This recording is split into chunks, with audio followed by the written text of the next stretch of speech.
Hey friends, Pastor Bill Walden here with Build Up the Church. This is a devotional word for April the 7th.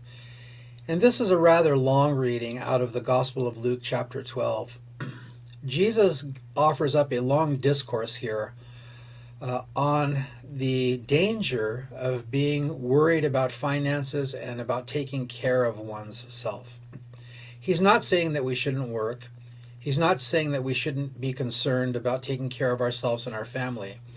He's talking about those who fall into worry and anxiousness and a dangerous preoccupation about worrying how they're going to make it in this world, financially speaking.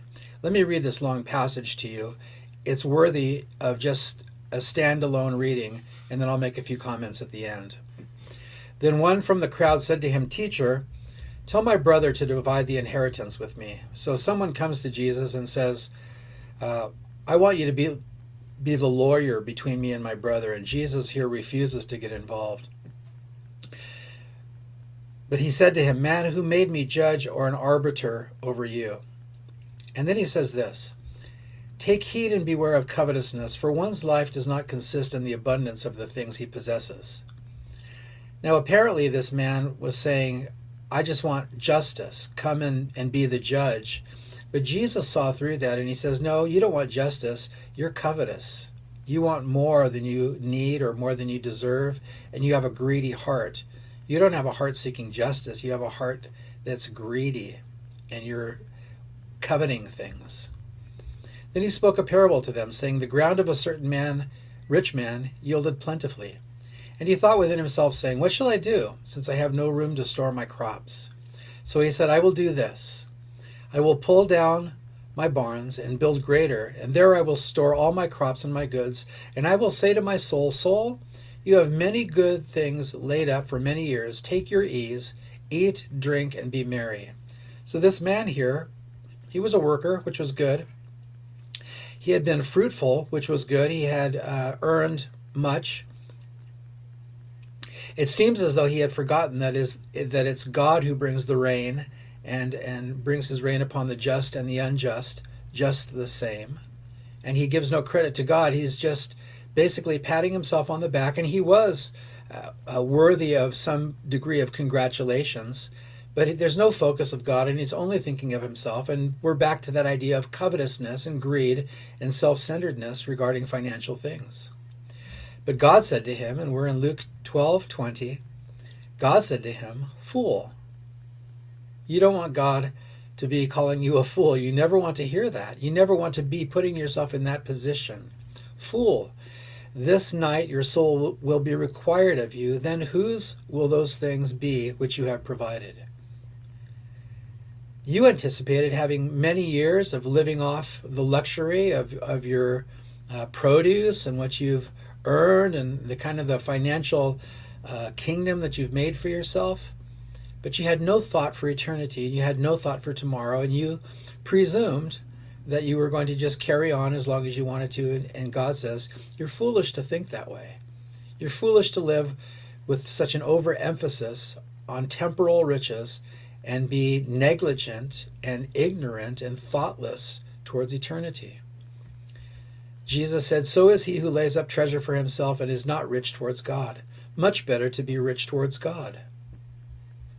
Then he said to his disciples, therefore I say to you, do not worry about your life, what you will eat, nor about the body, what you will put on.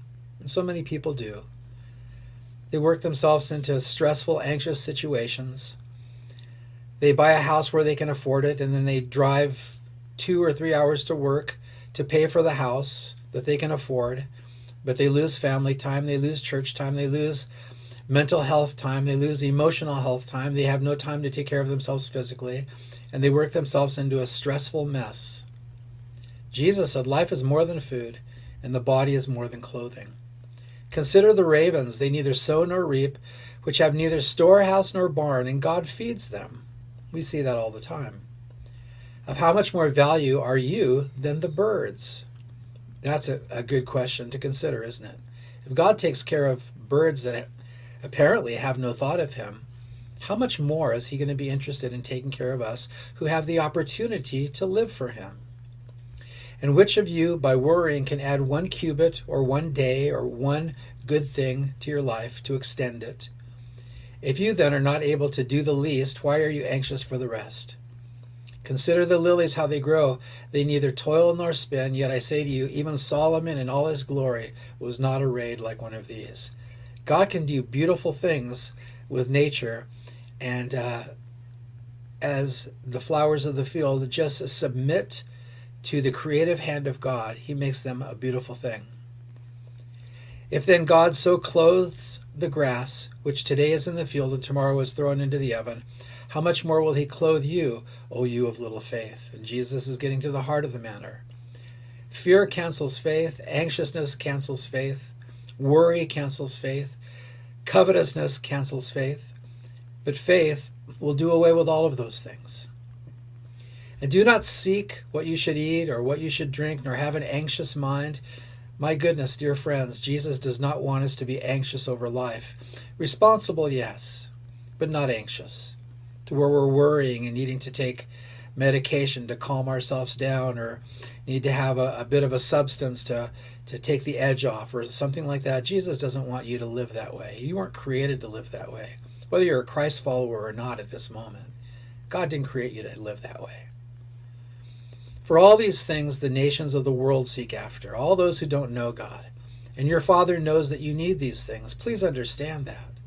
But seek the kingdom of God, and all these things shall be added to you. God's going to meet your needs. Just seek him. Do not fear, little flock, for it is your Father's good pleasure to give you the kingdom.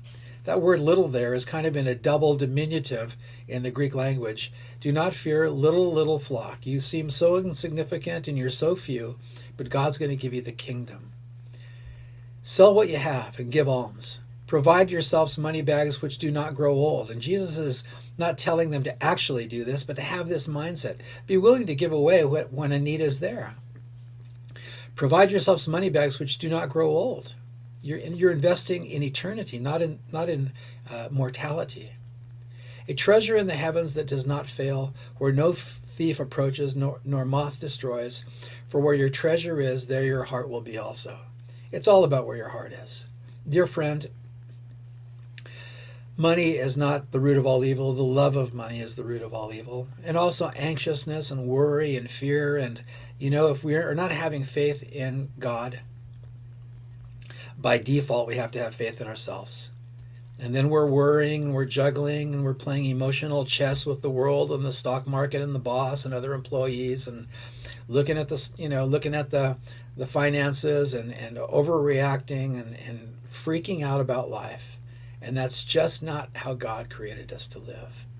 I pray that you would get the priority right of seeking first Jesus Christ and watch the peace that follows. Thanks so much for watching.